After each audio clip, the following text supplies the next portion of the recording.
Prime time bulletin के प्रायोजक हैं Arth skin and fitness centre, Bharat का पहला व एकमात्र QAI accredited centre, US FDA and European Union approved equipments, Arth building, Madhuban, Udaipur. नमस्कार, मैं हूं ज्योति। आप देख रहे हैं news 91 Rajasthan. Prime time bulletin में आपका स्वागत है। कलम की ताकत तलवार से तेज होती है। विश्व प्रेस स्वतंत्रता दिवस पर उन सभी साहसी पत्रकारों को बधाई जो सच्चाई की लौ को जलाए रखते हैं, चाहे हालात जैसे भी हों। स्वतंत्र और निष्पक्ष पत्रकारिता ही लोकतंत्र की असली रीढ़ है। आप सभी को प्रेस स्वतंत्रता दिवस की शुभकामनाएं। आइए खबरों का सिलसिला शुरू करते हैं और नजर डालते हैं अब तक की टॉप हेडलाइंस पर। हेडलाइन के प्रायोजक हैं आरके प्रॉपर्टीज एंड कंसल्टेंट। आपके लिए आरके प्रॉपर्टीज लाए हैं सेक्टर 14 आबादी क्षेत्र में 200 फीट रिंग रोड के पास UIT converted plot Padmavati Vihar में। अपना प्लॉट बुक करने के लिए आज ही विजिट करें RK properties and consultant, star tower hotel आकृति के पास, उदयपुर। उदयपुर सलुम्बर हाईवे पर 1.25 करोड़ के पुराने नोट बरामद, 3 गिरफ्तार। उदयपुर के नांदेशमा में सरकारी डॉक्टर के घर अवैध क्लिनिक का भंडाफोड़, एक्सरे मशीन सीज। UDA ने बड़ी कार्रवाई को दिया अंजाम, बेड़बास में प्राकृतिक नाले से अतिक्रमण हटाया। बिजली पोल पर काम करते कर्मचारी की करंट से मौत, परिजनों का मुआवजे के लिए हंगामा। उदयपुर सलुम्बर मेगा हाईवे पर नाकाबंदी के दौरान सलुम्बर पुलिस ने एक बड़ी कार्रवाई करते हुए करीब 1.25 करोड़ रुपए के पुराने अमान्य घोषित नोट जब्त किए हैं। पुलिस ने इस मामले में कार सवार 3 व्यक्तियों को गिरफ्तार कर लिया है, जिनसे पूछताछ जारी है। प्रारंभिक जांच में पता चला है कि ये लोग पुराने नोट बदलवाने के लिए आए थे। सलुम्बर SP राजेश यादव ने बताया कि सलुम्बर थानाधिकारी मनीष भोईवाल को मिली गुप्त सूचना के आधार पर पुलिस ने मेगा हाईवे पर नाकाबंदी की। इस दौरान एक संदिग्ध कार को रोककर तलाशी ली गई, जिसमें नोटों की कई गड्डियां बरामद हुई।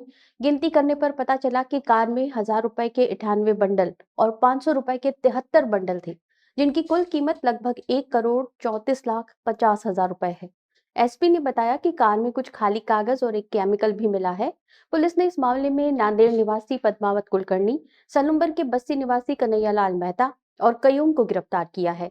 प्रारंभिक पूछताछ में आरोपियों ने बताया कि वे पुराने नोट बदलवाने आए थे और इसके बदले उन्हें 12% कमीशन मिल रहा था। थानाधिकारी मनीष भोईवाल ने बताया कि पकड़े गए आरोपियों से पुराने नोटों के अवैध परिवहन को लेकर गहन पूछताछ जारी है। पुलिस इस मामले में मनी लॉन्ड्रिंग के पहलू से भी जांच कर रही है।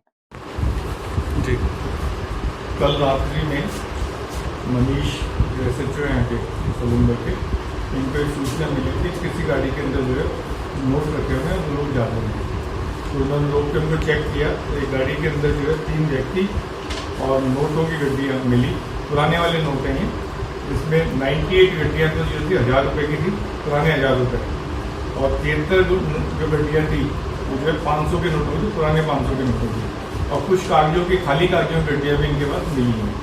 साथ ही KMNO4 एक केमिकल है वो भी मिला है, और 3 व्यक्ति थे, एक तो पद्मावत कुलकर्णी था, एक कन्हैयालाल मेहता था और एक जो है कयूम पाशा था।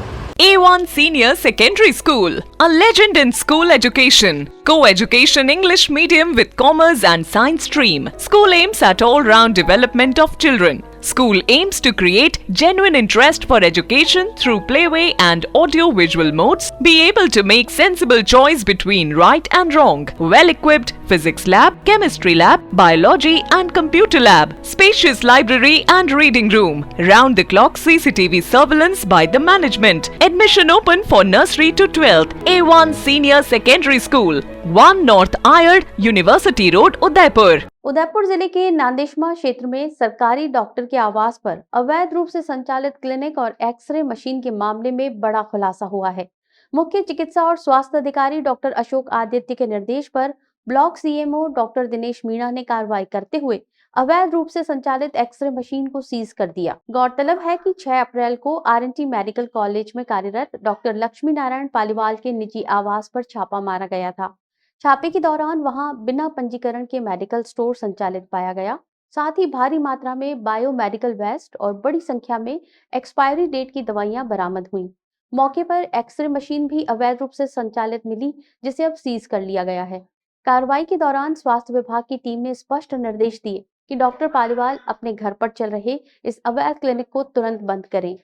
इस पूरे प्रकरण को लेकर स्वास्थ्य विभाग अब विस्तृत जांच कर रहा है।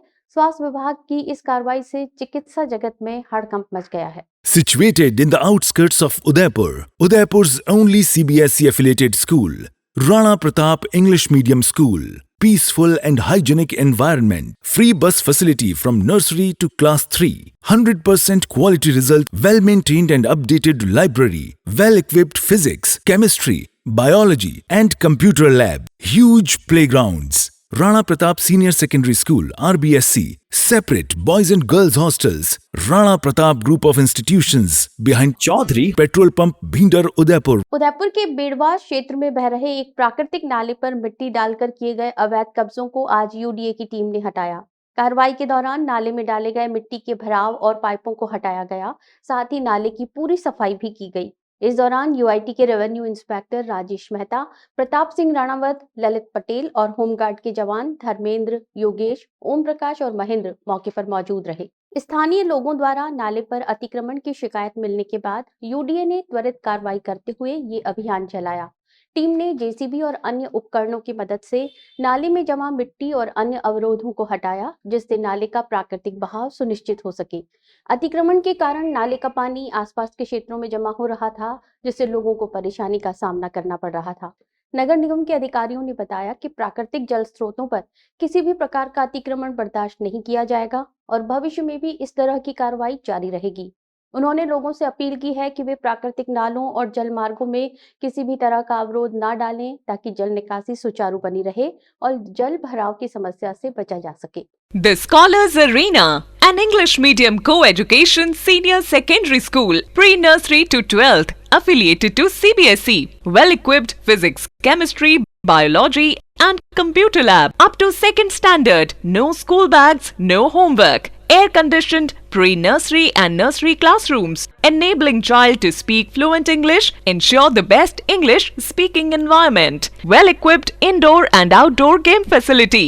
School also ensure full security while pick and drop your child. The Scholars Arena English Medium Senior Secondary School, Savina Bypass, Sector 9, Hiran Magri, Udaipur. Our second branch, New Swaminagar, 100 feet road, Tekri Madadi Link Road, Udaipur. Kailashpuri स्थित मूंगवास bypass पर बिजली के खंभे पर काम करते समय current लगने से एक कर्मचारी की दर्दनाक मौत हो गई। मृतक की पहचान कैलाशपुरी निवासी रमेश गमेती के रूप में हुई है। घटना की सूचना मिलते ही परिजनों और ग्रामीणों ने मोर्चरी के बाहर जमा होकर ठेकेदार और बिजली विभाग के खिलाफ जमकर विरोध प्रदर्शन किया और मृतक के परिवार को 50 लाख रुपए मुआवजे की मांग करने लगे। परिजनों के अनुसार रमेश 21 अप्रैल को मूंगवास हाईवे पर काम करने गया, जहां काम करते समय अचानक उसे बिजली का जोरदार झटका लगा। आसपास के लोग उसे तुरंत अस्पताल ले गए, लेकिन आज इलाज के दौरान उसकी मौत हो गई। कैलाशपुरी के सरपंच नारायण लाल गमेती ने बताया कि मृतक रमेश परिवार में अकेला कमाने वाला था और उसके घर में मां और बहनें ही हैं। उन्होंने बिजली विभाग की लापरवाही को मौत का जिम्मेदार ठहराते हुए मुआवजे की मांग की। घटनास्थल पर पहुंचे बिजली विभाग के अधिकारियों के साथ परिजनों और ग्रामीणों की काफी देर तक वार्ता चली, लेकिन ग्रामीण 50 लाख रुपए मुआवजे की मांग पर अड़े रहे। इस दौरान युवा कांग्रेस उदयपुर देहात के कार्यकारी जिलाध्यक्ष बालू भील, कैलाशपुरी सरपंच नारायण लाल गमेती, युवा कांग्रेस गोगुंदा विधानसभा अध्यक्ष शक्ति सिंह झाला, मावली विधानसभा युवा कांग्रेस महासचिव योगेश पुष्करना और जिला महासचिव दिनेश जोशी सहित कई ग्रामीण मोर्चरी के बाहर जमा रहे और मुआवजे की मांग को लेकर नारेबाजी करते दिखे। समाचार लिखे जाने तक परिजनों और बिजली विभाग के अधिकारियों के बीच सहमति नहीं बन पाई थी और तनावपूर्ण स्थिति बनी हुई थी। ये लाइन पे काम कर रहा था, ऊपर जैसे शटडाउन करवाया था मेरे से।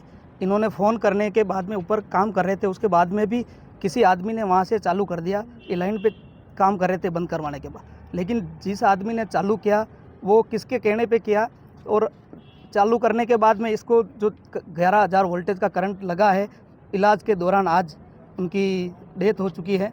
तो ये सब ग्रामवासी कैलाशपुरी के और आसपास के सब आए हैं कि उनको उचित मुआवजा मिले, क्योंकि उसके परिवार में अब पीछे कोई कमाने वाला नहीं रहा। उसका बहनें हैं, उसकी माँ है, उसके पिताजी नहीं हैं और वो इकलौता चिराग था।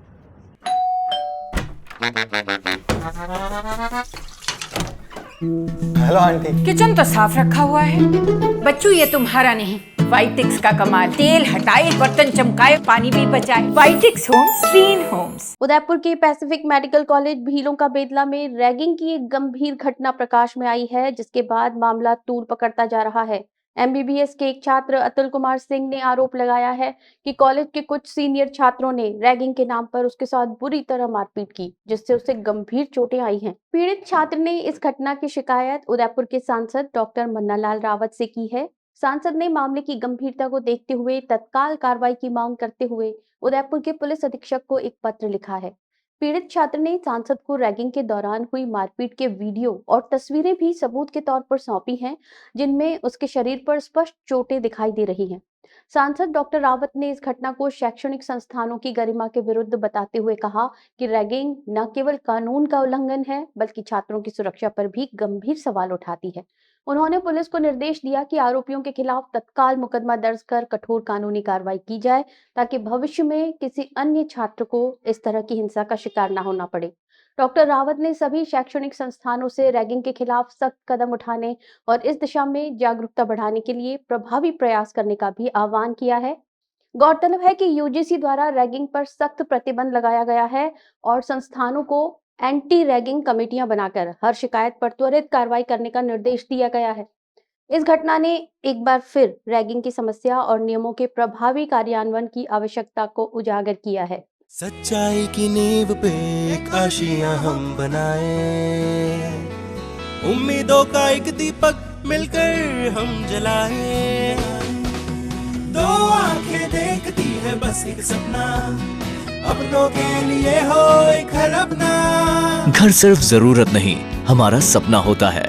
इसीलिए तो वैदेही ग्रुप लाए हैं अफोर्डेबल लेकिन मजबूत घर शहर के अंदर। Vaidehi premium housing project at new Navratna complex. पूर्व केंद्रीय मंत्री और वरिष्ठ कांग्रेस नेता स्वर्गीय गिरिजा व्यास को श्रद्धांजलि अर्पित करने के लिए आज पूरा शहर उमड़ पड़ा। कांग्रेस, भाजपा सहित विभिन्न राजनीतिक दलों और सामाजिक संगठनों के प्रतिनिधियों ने नम आंखों से उन्हें अंतिम विदाई दी। डॉक्टर गिरिजा व्यास के निवास पर आयोजित श्रद्धांजलि सभा में कांग्रेस के वरिष्ठ नेता सीपी जोशी, पूर्व मंत्री ममता शर्मा, पूर्व सांसद रघुवीर सिंह मीणा, पूर्व विधायक त्रिलोक पूर्बिया और धर्म नारायण जोशी सहित सैकड़ों लोगों ने दिवंगत नेता को भावभीनी श्रद्धांजलि अर्पित की। सभी ने गिरिजा व्यास के राजनीतिक और सामाजिक योगदान को याद करते हुए उनके निधन को शहर के लिए अपूरणीय क्षति बताया। गिरिजा व्यास के समर्थकों और शुभचिंतकों ने भी बड़ी संख्या में पहुंचकर उन्हें श्रद्धांजलि दी। इस अवसर पर विभिन्न सामाजिक संगठनों के प्रतिनिधियों ने भी गिरिजा व्यास के सामाजिक कार्यों और उनके द्वारा किए गए जनसेवा के कार्यों को याद किया। उनके निधन से शहर में शोक की लहर है और सभी ने उनके परिवार के प्रति संवेदना व्यक्त की। गिरिजा व्यास का राजनीतिक और सामाजिक जीवन लंबा और प्रभावशाली रहा। उन्होंने उदयपुर के विकास और जन कल्याण के लिए महत्वपूर्ण योगदान दिया। उनके निधन से रिक्त हुए राजनीतिक और सामाजिक क्षेत्र में उनके योगदान को हमेशा याद किया जाएगा। पूनम फर्नीचर 31 वर्षों से आपकी सेवा में। Office, hospitals, hotels, college, corporate और सभी तरह के गवर्नमेंट इंस्टीट्यूशंस में टर्नकी प्रोजेक्ट्स विशेषज्ञ पूनम फर्नीचर्स आपके लिए लाए हैं 0 डाउन पेमेंट 0% ब्याज पर आसान ऋण योजना। घर के आंगन सा लगे ससुराल का हर कोना। पूनम फर्नीचर के बिना बिटिया ससुराल न जाए। Poonam furnitures, Hiranmagri, sector 5, main road, Udaipur. Udaipur शहर के व्यस्ततम बाजारों में एक बापू बाजार के गोल चौक पर लंबे समय से बंद पड़ी प्याऊ को आखिरकार फिर से शुरू कर दिया गया है। भीषण गर्मी को देखते हुए ये पहल की गई है, जिससे बाजार आने वाले लोगों और राहगीरों को पीने के पानी की समस्या से निजात मिलेगी। गोल चौक पर स्थित ये प्याऊ पहले देखरेख के अभाव में बंद हो गई थी, जिससे तेज धूप और गर्मी में लोगों को पानी के लिए इधर उधर भटकना पड़ता था। स्थानीय व्यापारियों और आम नागरिकों की मांग पर नगर निगम ने इस प्याऊ की मरम्मत करवाई और इसे दोबारा चालू करने का निर्णय लिया। अब इस प्याऊ पर लोगों के लिए स्वच्छ पेयजल उपलब्ध रहेगा, जिससे खासकर दोपहर के समय बाजार में घूमने आने वाले और काम करने वाले लोगों को बड़ी राहत मिलेगी। प्याऊ के शुरू होने से राहगीरों को पानी की तलाश में दुकानों या अन्य स्थानों पर जाने की आवश्यकता नहीं होगी। स्थानीय लोगों ने इस पहल का स्वागत किया और नगर निगम का आभार व्यक्त किया है। उनका कहना है कि गर्मी के मौसम में ये प्याऊ बहुत उपयोगी साबित होगी। नगर निगम के अधिकारियों ने बताया कि शहर के अन्य बंद पड़े प्याऊओं को भी जल्द ही दुरुस्त कर चालू करने की योजना है, ताकि गर्मी में किसी को भी पानी की दिक्कत ना हो। उन्होंने लोगों से भी प्याऊ की साफ सफाई बनाए रखने में सहयोग करने की अपील की है। चित्तौड़गढ़ जिले के भादसोड़ा मुस्लिम समाज ने जम्मू कश्मीर के पहलगाम में आतंकियों द्वारा निर्दोष पर्यटकों की गोली मारकर हत्या किए जाने की कड़ी शब्दों में निंदा की गई है। जुमे की नमाज के बाद कमेटी के सदर रईस मोहम्मद के नेतृत्व में समाज के लोगों ने भादसोड़ा थानाधिकारी घेवर चंद को राष्ट्रपति महोदया के नाम एक ज्ञापन सौंपा और आतंकवादियों को जल्द से जल्द फांसी की सजा देने की मांग की। ज्ञापन में मुस्लिम समुदाय ने इस कायराना हमले को इंसानियत का कत्ल बताते हुए कहा कि निर्दोष और निहत्थे लोगों पर हमला किसी भी स्थिति में माफी योग्य नहीं है। सदर रईस मोहम्मद ने नमाज के दौरान भी इस घटना की घोर निंदा की और शहीदों को भावभीनी श्रद्धांजलि अर्पित की। ज्ञापन में कहा गया कि देश के हर नागरिक को आतंकवाद के खिलाफ एकजुट होकर खड़ा होना चाहिए। मुस्लिम समुदाय ने सरकार से अपील की कि पहलगाम हमले के आतंकियों और आरोपियों को तुरंत गिरफ्तार कर फास्ट ट्रैक कोर्ट के माध्यम से जल्द फांसी की सजा सुनिश्चित की जाए ताकि भविष्य में ऐसी घटनाओं को रोका जा सके। इस अवसर पर बड़ी संख्या में मुस्लिम समुदाय के लोग उपस्थित रहे और उन्होंने आतंकवाद के खिलाफ अपनी एकजुटता का प्रदर्शन किया। डूंगरपुर आसपुर स्टेट हाईवे पर पुनाली के पास कजरी घाटी में शुक्रवार दोपहर दो मोटरसाइकिलों की आमने सामने की टक्कर में एक युवक की दर्दनाक मौत हो गई, जबकि दो अन्य गंभीर रूप से घायल हो गए। घायलों को प्राथमिक उपचार के बाद गंभीर स्थिति के चलते आगे के इलाज के लिए रेफर कर दिया गया है। मृतक के परिजनों की रिपोर्ट पर दोबड़ा थाना पुलिस ने मामला दर्ज कर जांच शुरू कर दी है। पुलिस के अनुसार बोडीगामा छोटा निवासी महेश तीरगर ने रिपोर्ट दर्ज कराई कि उसका छोटा भाई निखिल तीरगर अपने दो साथियों अरविंद और मोहित तीरगर के साथ एक ही मोटरसाइकिल पर सवार होकर हिम्मतनगर से बोडीगामा छोटा आ रहे थे। दोपहर करीब 2:15 पर पुनाली के आगे कजरी घाटी में उनकी मोटरसाइकिल के सामने से आ रही एक अन्य मोटरसाइकिल से जोरदार टक्कर हो गई। इस भीषण टक्कर में तीनों दोस्त गंभीर रूप से घायल हो गए। सूचना पर पहुंची 108 एम्बुलेंस की सहायता से तीनों को तत्काल जिला अस्पताल पहुंचाया गया, जहां चिकित्सकों ने निखिल तीरगर को मृत घोषित कर दिया। वहीं उसके दोनों घायल साथियों को प्राथमिक उपचार के बाद गंभीर स्थिति के चलते आगे के इलाज के लिए रेफर कर दिया गया है। दुर्घटना की सूचना मिलते ही मृतक निखिल तीरगर के परिजन जिला अस्पताल पहुंचे। उन्होंने सामने से आ रही मोटरसाइकिल चालक के खिलाफ लापरवाही का आरोप लगाते हुए सख्त कार्रवाई की मांग की है। पुलिस ने मामला दर्ज कर लिया है और पोस्टमार्टम की कार्रवाई के बाद शव परिजनों को सौंप दिया गया। पुलिस दुर्घटना के कारणों की गहनता से जांच कर रही है। दिनांक 2/5/25 को तीरगर निखिल भाई एवं उसके साथी अन्य दो साथी थे, वो हिम्मतनगर से उनके बड़े छोटे भाई की शादी थी तो वहाँ जा रहे थे। तो रास्ते में कजरी घाटी के पास में दुर्घटना हो गई और इनको 108 से भर्ती कराया गया, जिसमें निखिल की मृत्यु होगी। आगे अनुसंधान जारी है। राजसमंद जिला कलेक्टर बाल मुकुंद असावा ने शनिवार को आर के जिला चिकित्सालय का औचक निरीक्षण किया और भीषण गर्मी के मौसम को ध्यान में रखते हुए अस्पताल प्रशासन द्वारा किए गए प्रबंधों की गहन समीक्षा की। कलेक्टर ने अस्पताल के विभिन्न वार्डों, जिनमें मेडिसिन वार्ड और विभिन्न वार्ड शामिल थे, उनका दौरा किया और वहां लगे पंखों और कूलरों की व्यवस्था का जायजा लिया। उन्होंने पाया कि अधिकांश वार्डों में इनकी व्यवस्था संतोषजनक है, लेकिन उन्होंने चिकित्सा अधिकारियों को ये सुनिश्चित करने के सख्त निर्देश दिए कि गर्मी के प्रकोप को देखते हुए ये उपकरण निरंतर चालू रहें। यदि किसी में कोई खराबी आती है तो उसे तत्काल ठीक कराया जाए ताकि मरीजों को किसी तरह की असुविधा ना हो।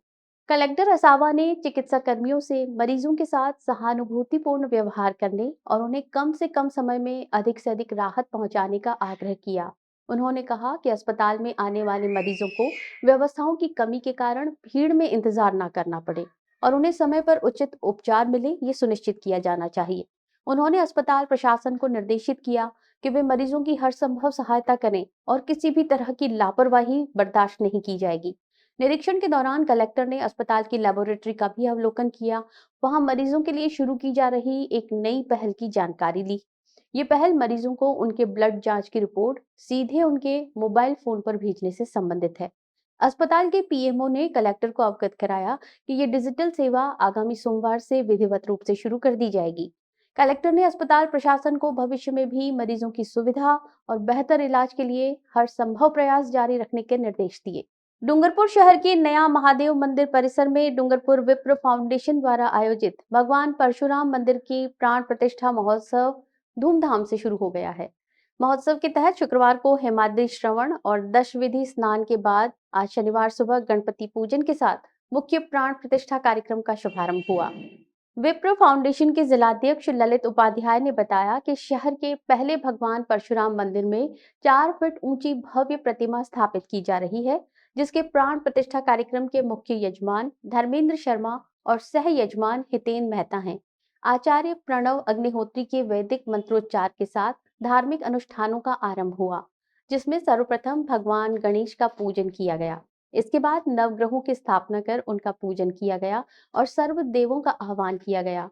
सह आचार्य गीतेश पंड्या ने बताया कि आज भगवान परशुराम की मूर्ति का जलाधिवास किया गया। इस दौरान सह यजमान मुकेश शर्मा और हितेन मेहता ने विशेष पूजा अर्चना की। इसके बाद भगवान की प्रतिमा का घी से अभिषेक किया गया और फिर सभी पवित्र नदियों के जल से जलाधिवास करते हुए अभिषेक किया गया। इसके बाद अग्नि स्थापना कर कुटीर हवन का आयोजन हुआ। जलाधिवास के बाद मूर्ति का धानाधिवास किया गया, जिसमें प्रतिमा को धान में रखा गया। महोत्सव के महामंत्री प्रशांत चौबीसा ने बताया कि रविवार को इस धार्मिक कार्यक्रम का मुख्य आकर्षण कलश यात्रा होगी। ये भव्य कलश यात्रा नया महादेव मंदिर परिसर से शुरू होकर न्यू कॉलोनी स्थित माताजी मंदिर तक जाएगी और फिर वापस मंदिर परिसर में लौटेगी। इसके बाद भगवान परशुराम की मूर्ति की प्रतिष्ठा, शिखर दंड और ध्वज दंड की स्थापना विधि विधान से पूरी होगी। अंत में आरती और पूर्णाहुति के साथ महोत्सव का समापन होगा। इसके बाद विशाल प्रसादी का वितरण किया जाएगा। इस ऐतिहासिक प्राण प्रतिष्ठा महोत्सव को लेकर शहर के विप्र समाज और श्रद्धालुओं में भारी उत्साह है। गीतांजलि हॉस्पिटल द्वारा स्वस्थ बच्चा स्वस्थ देश अभियान के तहत आज शनिवार को गीतांजलि हॉस्पिटल परिसर में विभिन्न स्कूलों के विद्यार्थियों के लिए स्वास्थ्य परीक्षण और जागरूकता सत्र का आयोजन किया गया। इस शिविर में यश पब्लिक स्कूल, आदर्श पब्लिक स्कूल और एलबीएस पब्लिक स्कूल के बच्चों ने बाल रोग, नेत्र और दंत विभागों के विशेषज्ञों से स्वास्थ्य जांच करवाई। इस अवसर पर गीतांजलि हॉस्पिटल के माइक्रोबायोलॉजी विभाग ने विद्यार्थियों को हाथों की स्वच्छता के 6 महत्वपूर्ण चरणों की जानकारी दी और उन्हें सही तरीके से हाथ धोने का अभ्यास भी कराया। इस गतिविधि का उद्देश्य बच्चों में व्यक्तिगत स्वच्छता के प्रति जागरूकता बढ़ाना था। गीतांजलि हॉस्पिटल के हेड मार्केटिंग कल्पेश चंद्र रजबार ने सभी अतिथियों का पारंपरिक उपरना पहनाकर स्वागत किया और भविष्य में भी बच्चों के स्वास्थ्य के प्रति इसी तरह की सक्रिय भागीदारी की अपील की। कार्यक्रम का कुशल संचालन पीआर हेड हरलीन गंभीर द्वारा किया गया। ये आयोजन केवल स्वास्थ्य परीक्षण तक ही सीमित नहीं रहा, बल्कि इसने बच्चों को स्वच्छता और स्वास्थ्य के महत्व के बारे में जागरूक करने की दिशा में एक महत्वपूर्ण कदम उठाया। गीतांजलि अस्पताल का ये अभियान बच्चों के स्वस्थ और उज्जवल भविष्य के लिए एक सशक्त पहल है, जिसमें विभिन्न विद्यालय उत्साहपूर्वक भाग ले रहे हैं। उल्लेखनीय है कि इस अभियान के तहत अभी तक CPS, Rockwoods, DPS, Miranda, saint Laurent, DAV, royal academy, Prayas, ABPS, Shishu Bharati सहित कई अन्य स्कूलों के बच्चों का भी स्वास्थ्य परीक्षण किया जा चुका है।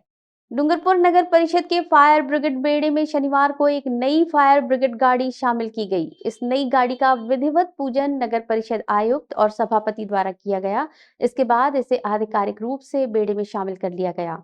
लंबे समय से नई गाड़ी का इंतजार कर रहे नगर परिषद और शहरवासियों के लिए ये एक राहत की खबर है। दरअसल डूंगरपुर नगर परिषद के पास पुरानी फायर ब्रिगेड की गाड़ियां खराब हो चुकी थी, जिसके कारण परिषद के पास केवल एक ही चालू गाड़ी उपलब्ध थी। ऐसी स्थिति में यदि कहीं आग लगने या कोई अन्य दुर्घटना हो जाती तो संसाधनों की कमी के कारण काफी परेशानी का सामना करना पड़ता था। पूरे जिले में सागवाड़ा और डूंगरपुर नगर निकायों के पास ही फायर ब्रिगेड की गाड़ियां हैं। स्वायत्त शासन विभाग के आदेश के बाद उदयपुर फायर ब्रिगेड की 2.5 साल पुरानी एक गाड़ी डूंगरपुर नगर परिषद को सौंपी गई है। इस गाड़ी के मिलने से फायर ब्रिगेड के बेड़े को कुछ हद तक मजबूती मिली है। शनिवार को इस गाड़ी का विधिवत पूजन कर नगर परिषद के सभापति अमृत कलासुआ और उपखंड अधिकारी सरसाराम द्वारा किया गया। इस अवसर पर फायर ब्रिगेड के कर्मचारी भी मौजूद रहे। इस नई गाड़ी के शामिल होने के बाद डूंगरपुर फायर ब्रिगेड के बेड़े में अब कुल 4 गाड़ियां हो गई हैं। हालांकि इनमें से 2 गाड़ियां अभी भी खराब हालत में भंगार की स्थिति में पड़ी हैं। ऐसे में फिलहाल 2 गाड़ियों से ही काम चलाना पड़ रहा है। उदयपुर जिले के गोगुंदा थाना क्षेत्र में समय रहते एक बाल विवाह को टाल दिया गया।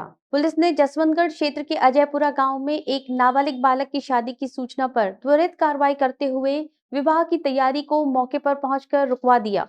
जानकारी के अनुसार अजयपुरा में एक परिवार 6 मई को अपने नाबालिग बेटी की शादी करवाने की तैयारी में था। जैसे ही ये सूचना गोगुंदा पुलिस तक पहुंची, जसवंतगढ़ चौकी के एएसआई नंदलाल नागदा मय जाप्ता मौके पर पहुंचे। वहां पहुंचते ही उन्होंने देखा कि शादी की सारी तैयारियां पूरी हो चुकी थीं और दूल्हा सज धज कर बारात के लिए तैयार खड़ा था। पुलिस ने जब बालक की उम्र की जांच की तो स्कूल से प्राप्त दस्तावेजों में उसकी उम्र केवल 16 वर्ष पाई गई। ये शादी काचबा के भाट गांव में होनी थी।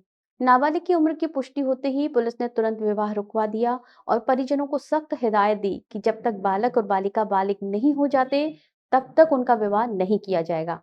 इस कार्रवाई के दौरान पुलिस ने दोनों पक्षों को बाल विवाह निषेध अधिनियम की जानकारी देते हुए समझाइश भी दी।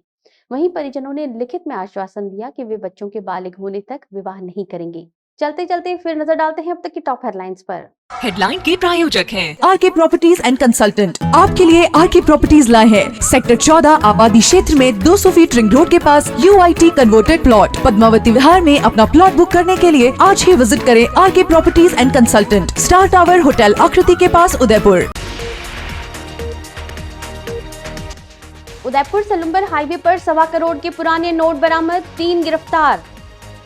उदयपुर के नांदेशमा में सरकारी डॉक्टर के घर अवैध क्लिनिक का भंडाफोड़, एक्सरे मशीन सीज।